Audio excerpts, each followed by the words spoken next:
नमस्कार, मी शामराव मोकाशी आणि आजचा आपला जो व्हिडिओ आहे ते महिलांची जी एक ई पिंक रिक्षा होती ती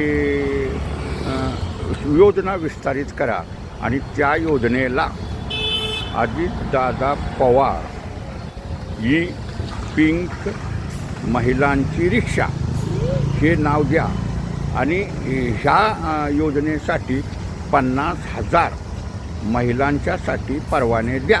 शिवाय त्यांची परवाना फी ही माफ करा, म्हणजे त्यांना सूट द्या, एखाद्या विशिष्ट वर्गासाठी सूट देता येते.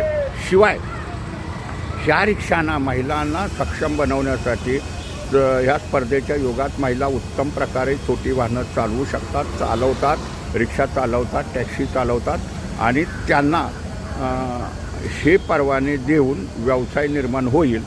त्यासाठी महिला बालकल्याण विभागाची जी ही योजना होती ती योजना आता थांबवा, तिचं विस्तारीकरण करा.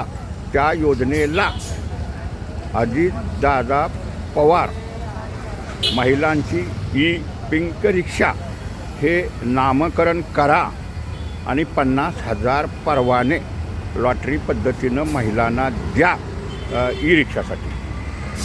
आणि परिवहन विभागानं त्यांना सूट द्यावी.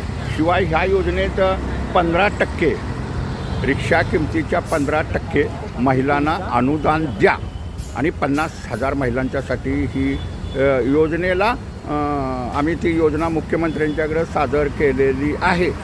पूर्वी अजितदादांच्या प्रयत्नामुळंच 10,000 महिलांच्यासाठी ही योजना होती आणि गुलाबी दादा म्हणायचे, जॉकेट घालायचे. आपण हेच एक गुलाबीचं मॅटर आहे. आणि आता आम्ही ही योजना विस्तारित करा, ह्या योजनेला अजितदादा पवार महिलांची पिंक ई रिक्षा हे नाव द्या, 50,000 महिलांना द्या, 15% अनुदान द्या. ह्यांच्या परवान्यांना शासनानं फी माफ करावी.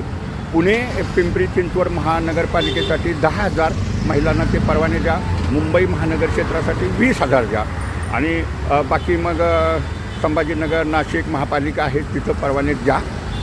असं आम्ही प्रस्ताव मुख्यमंत्र्यांकडे दिलेला आहे. त्याला गती आलेली आहे. ह्याच्यातल्या अडचणी आता बऱ्याचशाच आहेत, त्या महिन्यात 2 महिन्यात निघून जातील आणि ह्यावरती शिक्कामोर्तब होईल आणि मग ते परवाने महिलांच्यासाठी वाटप होतील. अजितदादा पवार महिलांची ई पिंक रिक्षा ह्या योजनेला लवकर मान्यता द्या.